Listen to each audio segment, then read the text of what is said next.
Buenos días, sean bienvenidos cada uno de ustedes.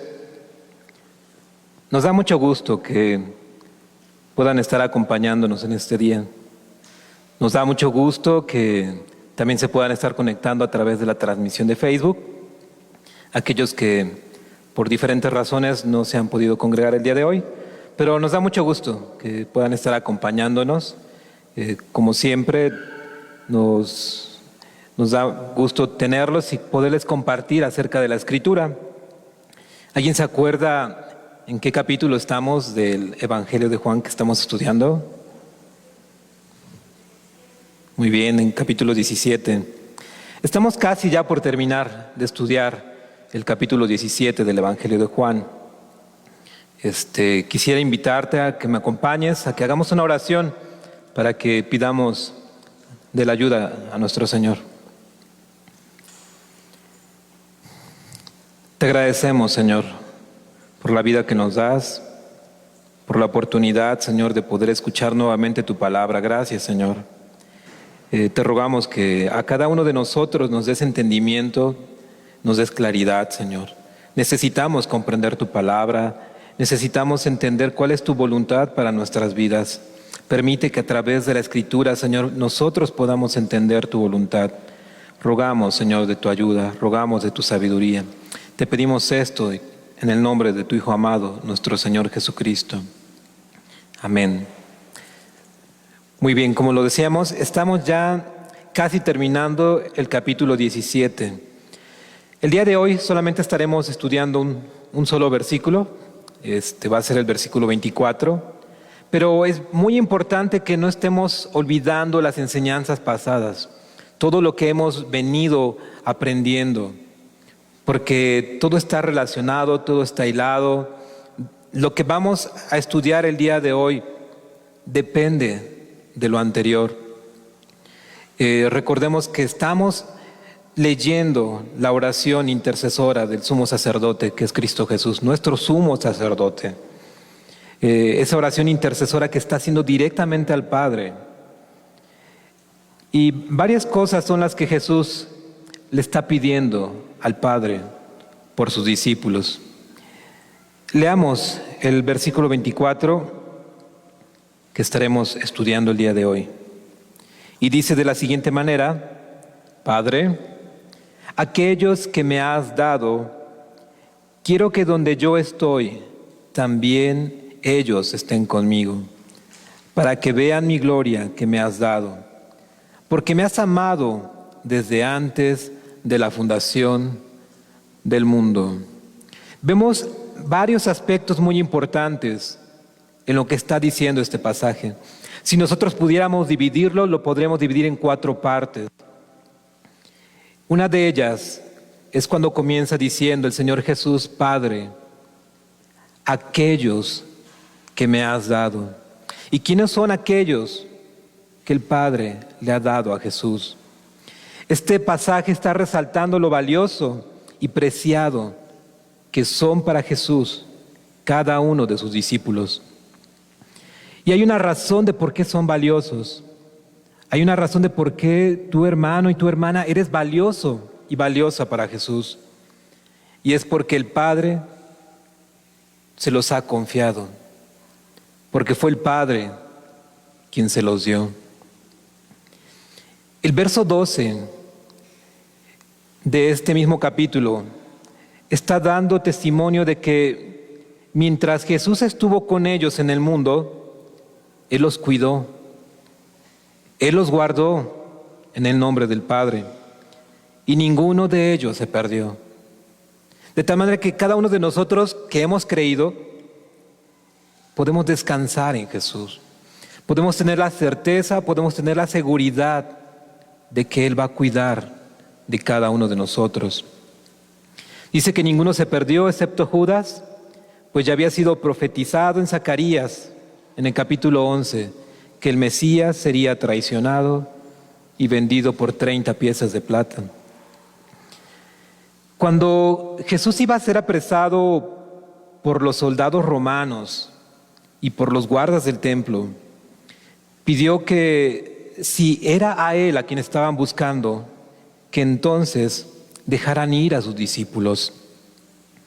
Aún en sus últimos momentos de vida en esta tierra, el Señor Jesús cuidó de los suyos, guardó sus vidas, los libró del enemigo. Y también vemos el cumplimiento de las palabras de Jesús registradas en versos anteriores y que estudiamos en el capítulo 15, donde Jesús afirma que no hay amor más grande que alguien pueda tener que es dar la vida por sus amigos. No solamente Jesús predicó la palabra, no solamente nos vino a revelar lo que el Padre le dio. Vemos cómo Jesús vivía la palabra que Él enseñaba. Y Él dio la vida por sus amigos. Eran suyos porque el Padre se los confió. ¿Cómo no iba a tener cuidado Jesús por ellos?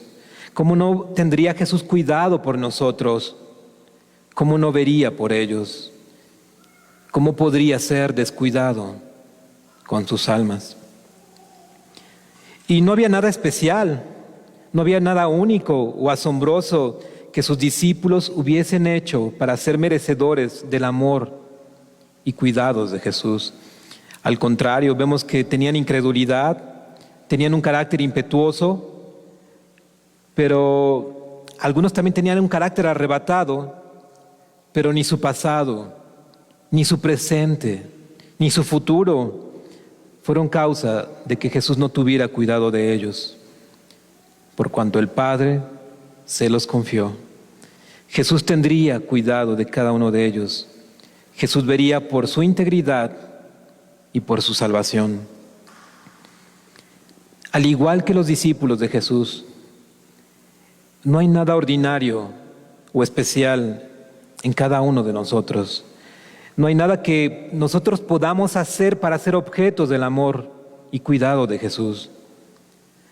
Ninguna de nuestras obras, por muy buenas que parezcan, obligan a Jesús a que vea por nosotros.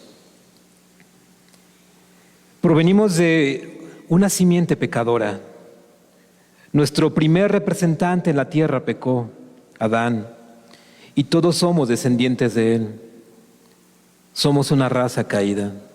¿Qué había de especial en cada uno de nosotros? ¿Qué podemos hacer para ser objetos de ese amor y de ese cuidado de Jesús? Dice Isaías en el capítulo 64, en el versículo 6, en la Nueva Traducción Viviente: estamos todos infectados por el pecado y somos impuros. Quizás la situación global que estamos viviendo en el mundo nos ayuda a entender un poquito mejor el término que está ocupando aquí. Si estamos infectados todos, estamos todos de alguna manera enfermos, estamos descompuestos, somos impuros. Cuando mostramos nuestros actos de justicia, no son más que trapos sucios. Como las hojas del otoño, nos marchitamos y caemos, y nuestros pecados nos arrastran como el viento. Es lo que dice Isaías capítulo 64, versículo 6 de la Nueva Traducción Viviente. Creo que queda bastante claro lo que está comentando. Hace unas semanas estudiamos acerca de la obra del Espíritu Santo. Jesús les dijo a sus discípulos que era necesario que Él se fuera para que su Espíritu Santo, el Consolador, el abogado defensor, viniera a ellos, quien haría la obra de convencer al mundo de sus pecados, de la justicia de Dios, del juicio que viene, y quien además los guiaría a toda verdad, quien les ayudaría a recordar todas estas cosas. Te das cuenta cuando tu vida está siendo tratada por el Santo Espíritu de Dios. Él es quien nos convence de que somos pecadores, de que no somos buenas personas, de que lo que está escrito y que acabamos de leer en Isaías 64:6 es verdad. Sin la obra del Espíritu Santo, somos incapaces de reconocernos como pecadores. impuros. Somos incapaces de reconocer que nuestras justicias solamente son trapos sucios, que las intenciones de nuestro corazón están torcidas, que somos esclavos del pecado y que es el pecado quien gobierna nuestras vidas. Y como sus esclavos, somos arrastrados a donde el pecado quiere llevarnos, pues nuestra voluntad está bajo su servidumbre. ¿Te das cuenta cuando el Espíritu Santo está obrando en tu vida? Cuando tú te reconoces de esta manera, cuando tú dejas de pensar acerca de ti mismo, que eres una buena persona, que lo que has hecho te hace merecedor, te hace objeto del amor de Dios. No te resistas a la obra del Espíritu Santo. No quieras seguir argumentando que seguramente algo bueno debe haber en ti, porque no lo hay. Deja de justificarte, deja de maquillar tu vida, deja de echarle la culpa a las circunstancias, a las personas. Tienes que responsabilizarte de tus pecados. De lo contrario, lo único que logras hacer es estorbar la obra de su Santo Espíritu. Presta tus oídos para escuchar su verdad. Abraza su palabra de verdad. Aférrate a ella. Busca su guía. Permítele al Espíritu Santo obrar en ti. Si aún no te acercas a Cristo, si aún no te has arrepentido, si aún no te has humillado, pídele a Dios que su Espíritu Santo obre en tu vida. Solo hay un camino para que cada uno de nosotros podamos pertenecer al Padre y a Jesús, para que podamos ser confiados a Jesús, para que el Padre nos dé a Jesús. Y desde el comienzo del Evangelio de Juan, desde el primer capítulo lo hemos estudiado, en el versículo 12 y versículo 13, y dice la Escritura de esta manera: mas a todos los que le recibieron, a los que creen en su nombre, les dio la potestad de ser hechos hijos de Dios, los cuales no son engendrados de sangre, ni de voluntad de carne, ni de voluntad de varón, sino de Dios. Los que hoy tienen esa seguridad de que son propiedad de Dios, es porque Dios se los ha revelado, porque se han arrepentido, porque se han humillado. No es por sus obras de justicia, pues entendemos mediante las Escrituras que cada una de nuestras obras, cada una de nuestras justicias son trapos sucios. Por eso entendemos que no es por obra humana. No es por ser descendientes de los hijos de Jacob. Ninguno de los que estamos aquí estamos seguros que somos descendientes de ellos, de alguna de las 12 tribus. Tampoco es porque algunos hayan sido hijos de padres cristianos.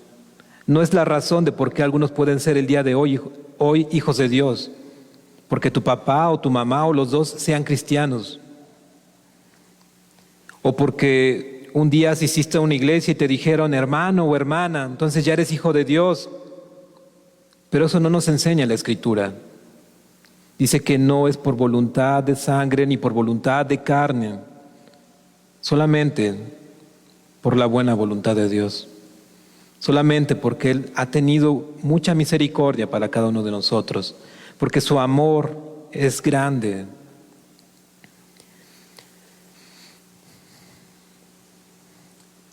Los que hoy tienen la seguridad de ser propiedad de Dios, es solo gracias a la voluntad del Padre, pues entregó a su Hijo Jesús como propiciación por nuestros pecados. Es decir, cuando nosotros hablamos de propiciación, nos referimos a que su sacrificio satisfizo la justicia del Padre e hizo que su ira fuera apartada de nosotros. Podría parecer duro escuchar estas palabras. O sea, ¿cómo es posible que el Padre esté enojado con las personas? ¿Cómo puede ser posible que el Padre esté airado contra los hombres? Pero sabemos que uno de los atributos del Padre es que Él es justo y que su ira es una ira santa, por lo cual tiene todo el derecho de estar enojado con los hombres que aborrecen su palabra, que no se someten a ella. Y Jesucristo es nuestra propiciación por la de cada uno de nosotros. Dice el pasaje que leímos que a todos los que reciben su palabra, a los que confían en Él, les es concedido el derecho de ser sus hijos, solo por su buena voluntad. Puedes tener la seguridad de que si te has arrepentido, de que si has confiado en Jesús, que si has creído en Él, el Señor te hace su hijo. Te vuelves de su propiedad. Ahora le perteneces a Dios y a Cristo, pues Jesús dijo al Padre: todo lo tuyo es mío y lo mío es tuyo. Algunos podrían preguntarse: ¿me perdonará el Señor? ¿Me querrá recibir? ¿Me querrá adoptar como su hijo? Y estamos leyendo en la Escritura que el Padre tiene buena voluntad. Si el Señor nos manda a arrepentirnos, si el Señor nos pide que confiemos en Él, que creamos en Él, es porque Él quiere perdonar a las personas. ¿No tendrá cuidado Jesús de los que el Padre le ha confiado? ¿Será descuidado el Señor? ¿Se olvidará de ellos? ¿Le faltará poder para guardarnos sin caída y presentarnos sin mancha? Nosotros podemos leer en la Escritura, en el libro de Judas, al final de Judas, de la epístola, hace énfasis que Él es poderoso para guardarnos sin caída, para presentarnos sin mancha. No dice que un servidor, no dice que sus discípulos sean los poderosos, dice que en Él está el poder para guardarnos a cada uno de nosotros sin caída y sin mancha. Y pudiéramos vivir frustrados en nuestra vida como creyentes, viendo nuestros fracasos, viendo nuestras debilidades, pero tenemos que ver a Jesús, porque Él es poderoso para guardarnos sin caída, porque Él es poderoso para presentarnos sin mancha. Debiéramos vivir con el temor de si seremos o no capaces de terminar la carrera. Más bien debemos estar confiados en Jesús.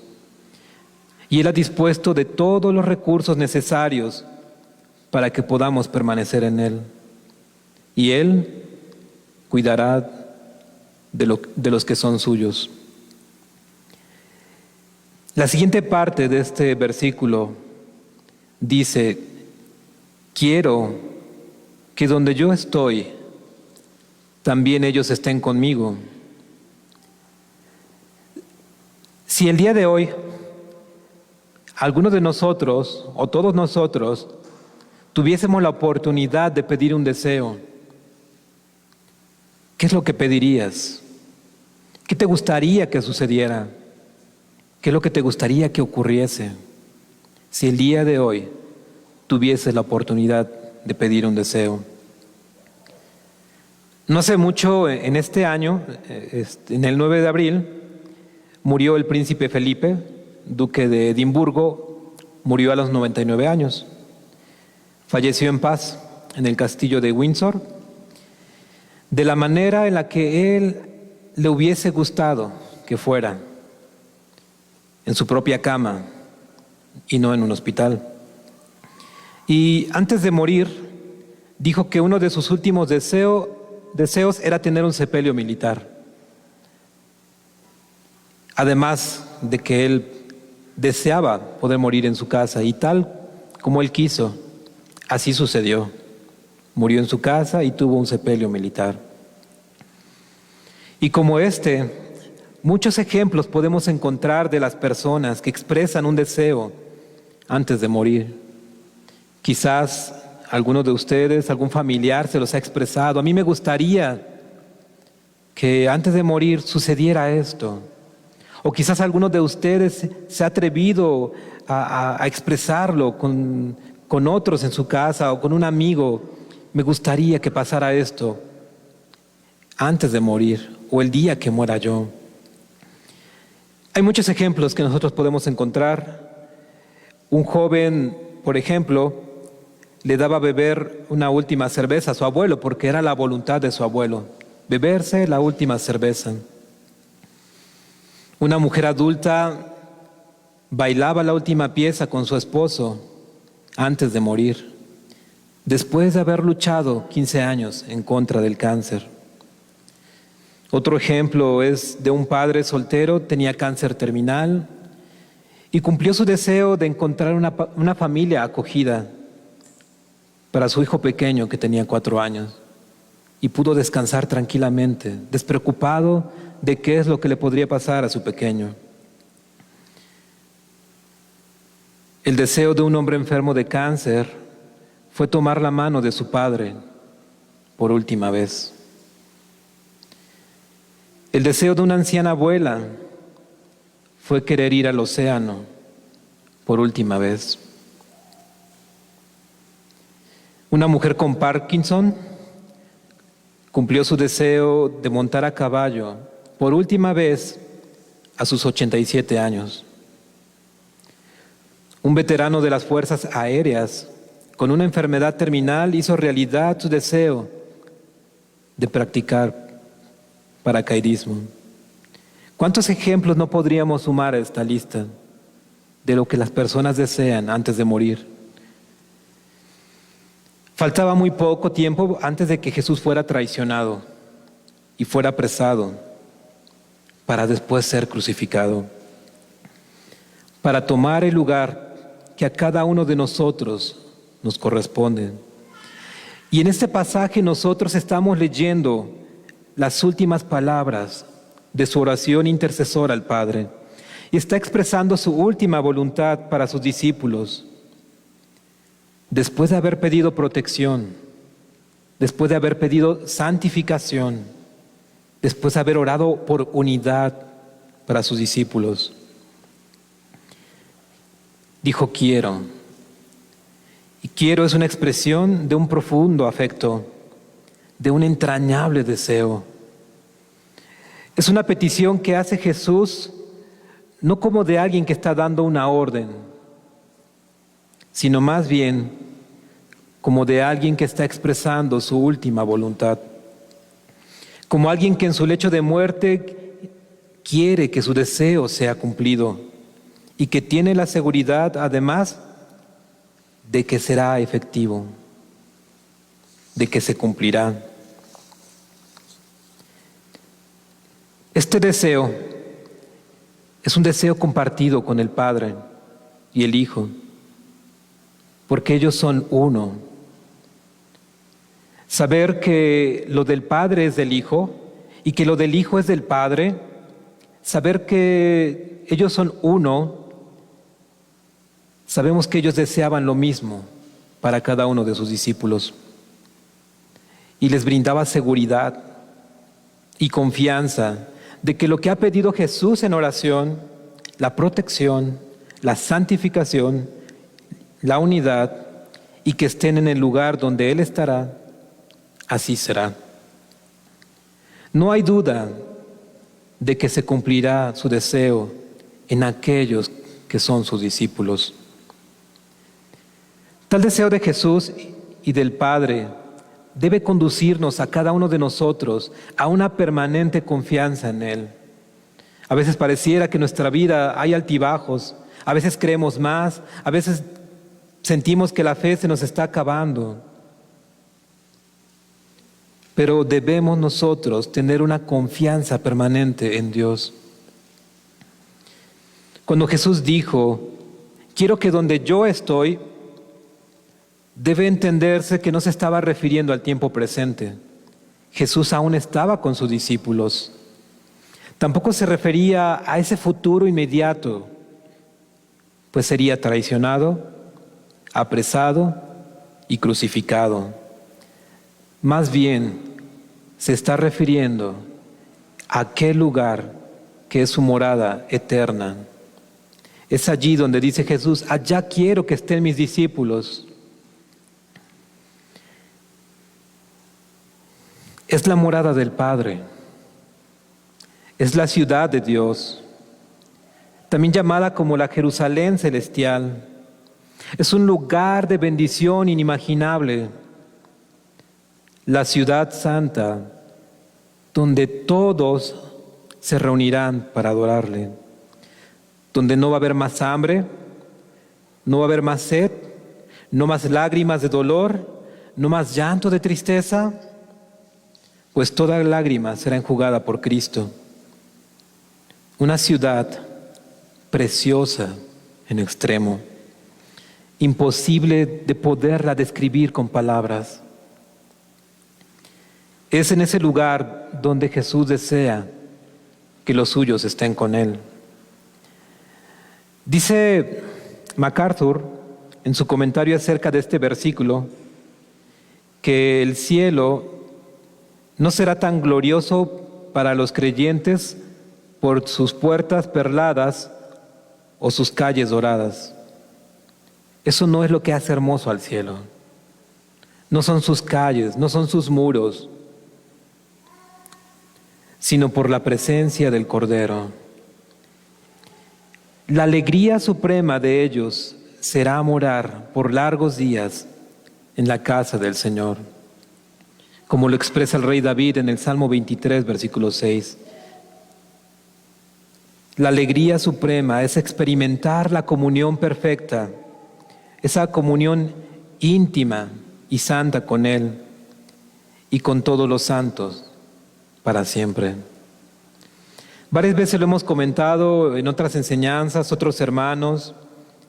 Vemos de repente que habrá personas que no les gusta la alabanza, les aburre, no le tienen sentido.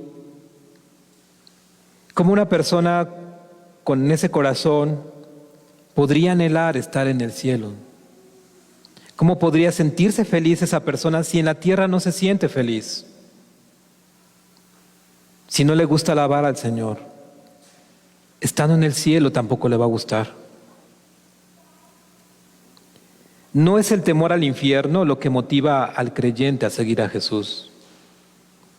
Tampoco lo asombroso y hermoso de la arquitectura de la ciudad santa. Es la compañía eterna con su Salvador. Y eso es lo que motiva. Lo que proporciona felicidad al creyente no es el lugar donde estará, más bien es con quién va a estar. Si me acompañan de favor en la escritura, vamos a leer 1 Corintios, capítulo 2, versículo 9. Primera carta de los Corintios, capítulo 2, verso 9.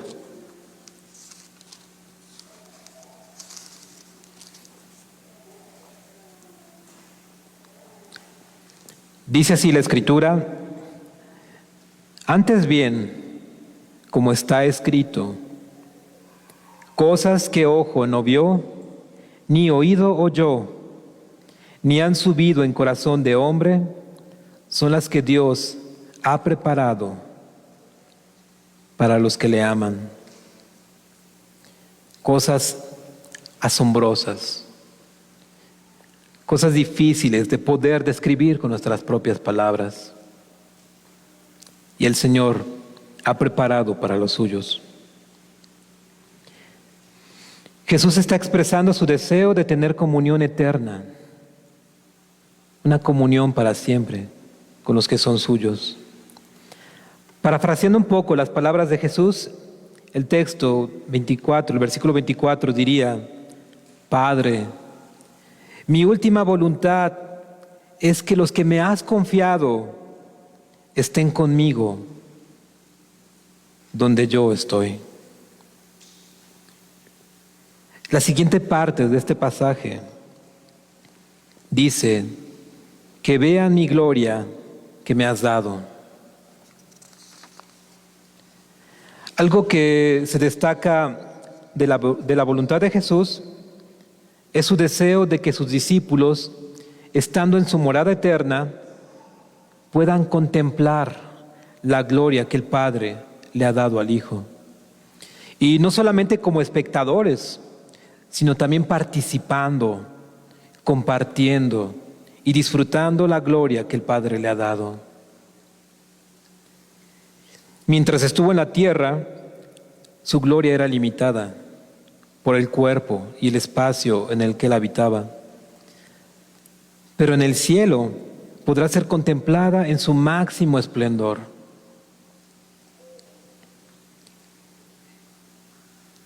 En el versículo 5 del capítulo 17, que también ya estudiamos, dice, ahora pues, Padre, glorifícame a tu lado, con aquella gloria que tuve contigo antes de que el mundo fuese. Quiero invitarte a que me acompañes de favor buscando en el libro de Salmos, capítulo 17, versículo 15. El libro de los Salmos, capítulo 17, versículo 15. Voy a darle lectura en la traducción en lenguaje actual. Puedes compararlo con la Reina Valera 1960, si gustas. Dice de la siguiente manera, yo, por mi parte, he de quedar satisfecho cuando me declares inocente. Despertar y verme en tu presencia será mi mayor alegría. Le doy lectura nuevamente, dice, yo por mi parte he de quedar satisfecho cuando me declares inocente. Despertar y verme en tu presencia será mi mayor alegría. El día de hoy, hermano, hermana, persona que nos acompañas y nos estás escuchando a través de esa transmisión, ¿cuál es tu mayor alegría el día de hoy? Algunos jóvenes podrán tener por mayor alegría terminar una carrera, desarrollarse profesionalmente, ser independiente económicamente, poder viajar por todo el mundo. Y podemos escuchar a cientos o miles de jóvenes expresando que esa será su mayor alegría. Para algunos solteros, quizás su mayor alegría podría ser algún día estar casados con alguien a quien amen y con quien compartir su vida el resto de sus días. Quizás para matrimonios su mayor alegría pueda ser tener hijos adorables, a quienes poder abrazar, a quienes poder amar. Para personas adultas mayores, su más grande alegría podría ser tener adorables nietos que iluminen sus días con sus lindas sonrisas. Y no queremos decir con esto que sea malo que estudies, que sea malo que trabajes, que viajes, que te cases, que tengas hijos, nietos. Es parte de nuestra vida. Pero nada de esto puede ser nuestra mayor alegría.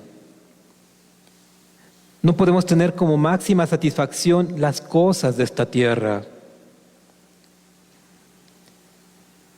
Vemos un hombre que tenía todo lo que los hombres pudieran desear: tener fama, tener fortuna, tener riquezas, tener propiedades, tener sirvientes, tener descendencia. Nos referimos al rey David. Y él expresaba que su más grande satisfacción, su más grande alegría era estar en la presencia del Señor. era ser declarado inocente, ser levantado de la muerte y estar eternamente en la gloriosa presencia de Dios. El Salmo 73, versículo 25, en la Nueva Traducción Viviente, dice: ¿a quién tengo en el cielo sino a ti? Te deseo más que a cualquier cosa en la tierra. ¿Cuál es nuestra mayor alegría? ¿Cuál es nuestro mayor deseo? El deseo de Cristo es que los suyos estén con Él, que contemplen y participen de su gloria. Podríamos nosotros preguntarnos: ¿estamos viviendo en sintonía con el deseo de Cristo? ¿De estar con los suyos? ¿Estamos siendo anhelantes de que pronto llegue aquel día en el que podamos contemplar su rostro, en el que podamos participar y contemplar su gloria? Ese es nuestro deseo, ese es nuestro anhelo, esa es nuestra mayor alegría.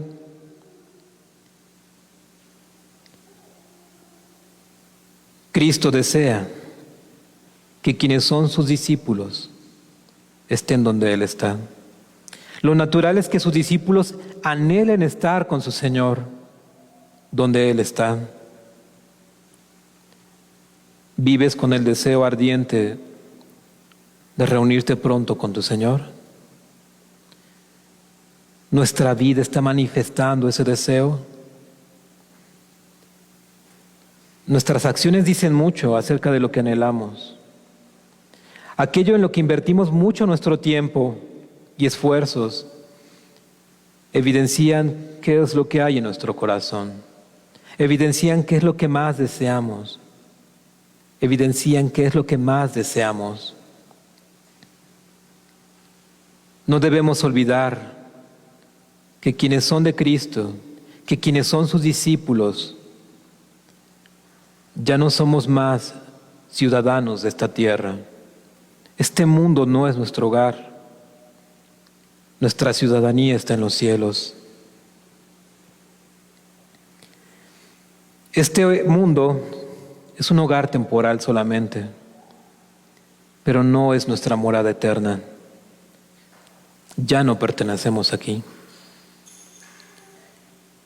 Si me acompañan de favor buscando la primera carta de Juan, en el capítulo 3, versículos 2 y 3. La primera carta de Juan, capítulo 3.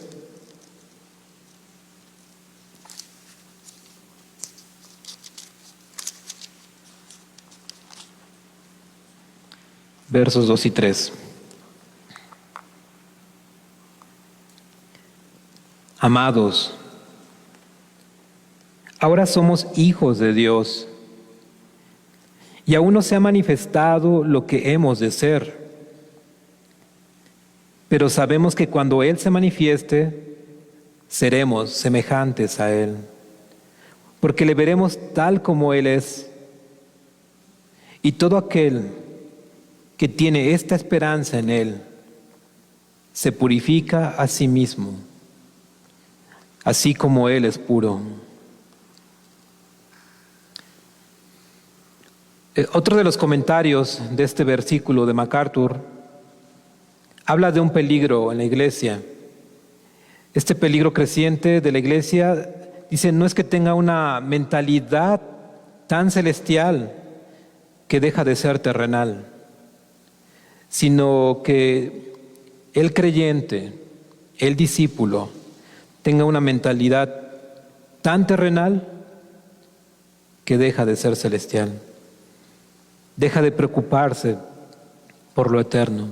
Olvida que su morada está en los cielos. Se ocupa en hacer tesoros en la tierra y no de hacer tesoros en el cielo. Y ese es uno de los peligros que comenta MacArthur que ve en la iglesia. Cada uno de nosotros vivimos con ese riesgo de tener esa mentalidad terrenal, más que la celestial, que nos esté llevando a ocuparnos más de las cosas de este mundo que de las cosas eternas. Quien vive consciente de la esperanza de que venga el día de estar con Jesús y contemplar su gloria, debe vivir purificándose, santificándose a sí mismo, haciendo tesoros en el cielo y no en la tierra. Y veíamos en una enseñanza anterior que nos compartía nuestro hermano César acerca de la santificación a través de la palabra. Parte de la oración de Jesús, parte de las cosas que le está pidiendo al Padre por sus discípulos es que se santifiquen con su palabra. Podríamos menospreciar la palabra, podríamos no acordarnos de ella, podríamos no recurrir a ella. Y lo que estás produciendo en tu vida es apartarte de esa santificación. Cada uno de nosotros necesitamos de su palabra para ser santificados. Y dice, este día se acerca. ¿Cuánto más no debiéramos acercarnos, buscar al Señor, alimentarnos de su palabra?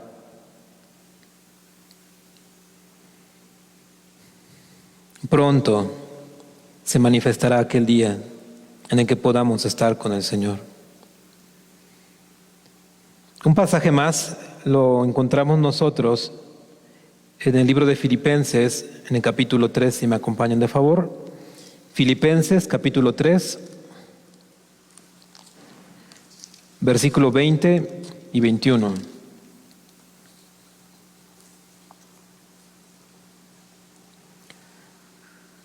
También le voy a dar lectura en otra traducción, en la traducción en lenguaje actual. También pueden compararlo con lo que dice la Reina Valera, 1960. Filipenses capítulo 3, versos 20 y 21.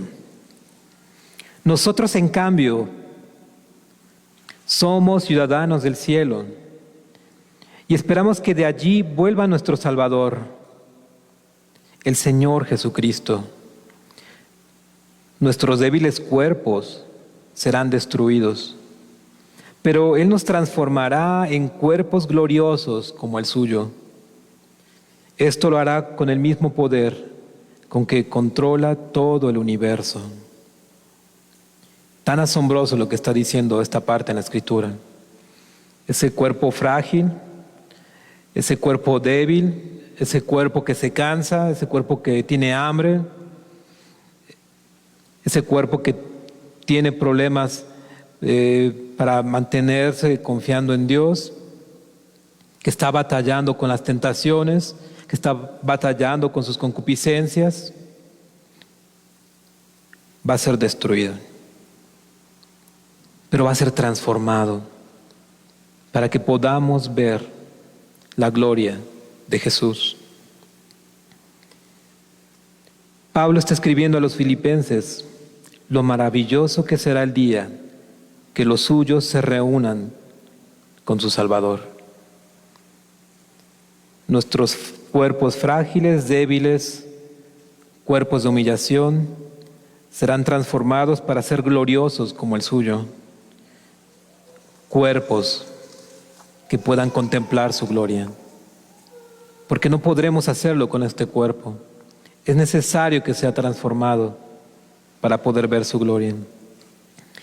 Y ya por último, la cuarta parte de este pasaje dice: porque me has amado desde antes de la fundación del mundo. La seguridad de esperanza de salvación del creyente se apoya en la voluntad de Jesús. Podemos cada uno de nosotros tener la seguridad de que Jesús se ha ocupado y sigue ocupándose de nuestra salvación. En eso podemos reposar, en eso podemos descansar, en eso podemos mantener nuestra confianza, que el Señor se está ocupando cada día por los suyos. Su oración intercesora al Padre está garantizando que los que son suyos estarán en su gloriosa morada eterna. Podemos descansar nuestra confianza en la oración que hizo Jesús al Padre. Un argumento más que está dando respaldo a la oración de Jesús es lo que está expresando al final de este versículo. El Padre ama al Hijo, está satisfecho con la obra que ha llevado a cabo, le ha confiado todas las cosas. Tal es el amor del Padre por el Hijo que Él hará efectiva su oración, por cuanto lo ha amado desde antes de la fundación del mundo. Todas las bendiciones que los creyentes podemos experimentar en la tierra y que experimentaremos un día en el cielo son gracias a que el Padre ha amado al Hijo por siempre, desde la eternidad. El Padre y el Hijo desde entonces disfrutaban una comunión perfecta entre ellos. Todas las cosas que Jesús oró al Padre por los suyos en esta oración, la protección, la santificación, la unidad, y que un día estemos con Él para contemplar y ser participantes de su gloria, el Padre las hará efectivas en los que son suyos, en los que son de Jesús. Si hoy alguno de los presentes aún no le pertenece a Cristo, si el día de hoy alguno de los que nos está escuchando a través de esa transmisión aún no le perteneces a Cristo, si aún no eres discípulo de Jesús, te invito a que consideres la palabra de Dios en tu vida. No la rechaces, no la menosprecies, ríndete a Jesús. Y ya por último, si me acompañan en el libro de los Salmos, capítulo 34, versículo 18. El libro de los Salmos, capítulo 34, versículo 18.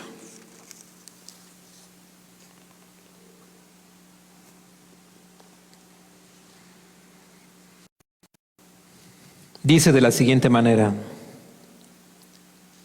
cercano está Jehová a los quebrantados de corazón y salva a los contritos de espíritu. Cercano está Jehová a los quebrantados de corazón y salva a los contritos de espíritu.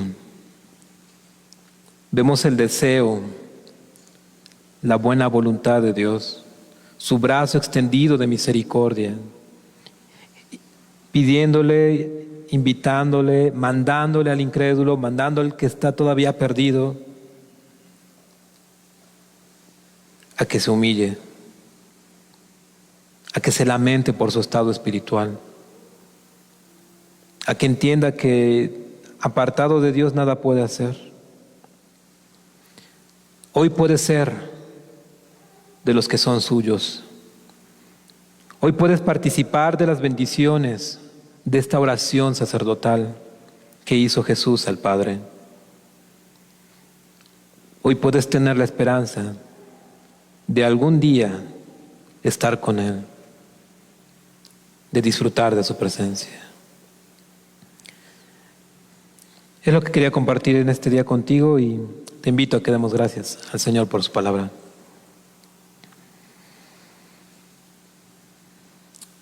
Agradecemos, Señor, por lo que tú nos muestras a través de tu palabra.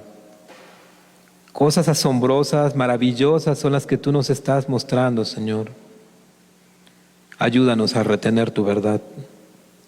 Ayúdanos a pensar en ella, a meditar en tu palabra.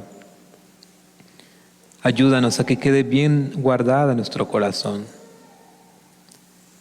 Te pedimos, Señor, que el deseo de nuestro corazón, ese mayor gozo, esa mayor alegría, sea estar un día contigo en tu presencia, disfrutando de tu gloria, compartiéndola, Señor. Ayúdanos a que no haya otra cosa que deseemos más. Ayúdanos, Señor, a que no haya otra cosa que produzca más alegría que esto. A cada uno de nosotros, Señor, si han de ser ordenados nuestros pasos, nuestros caminos, nuestros pensamientos, ordénanos, Señor. Endereza nuestras vidas. Ayúdanos a que nuestro corazón, nuestra alma, nuestros deseos apunten a estar contigo en tu gloria. Y agradecemos porque tú has orado para que eso suceda. Sabemos que no estamos solos, Señor.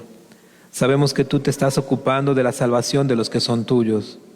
Ayúdanos a tener esa permanente confianza en ti, Señor, a no desfallecer, a no dudar, porque estamos viendo tu buena voluntad. Pedimos, Señor, que aquellos que aún no son tuyos, que aún no son tus discípulos, puedan humillarse, puedan reconocer su necesidad, Señor, puedan darse cuenta que están perdidos. Pero como lo dijimos en la enseñanza, Señor, que no sea el infierno lo que motive a las personas a volverse a ti, que no sea ese temor, que no sean esas calles hermosas, esos muros preciosos, esa ciudad asombrosa, que seas tú, Señor, la razón, el motivo. Te pedimos todo esto, Señor, y te damos gracias. En el nombre de tu Hijo amado, nuestro Señor Jesucristo. Amén, Señor.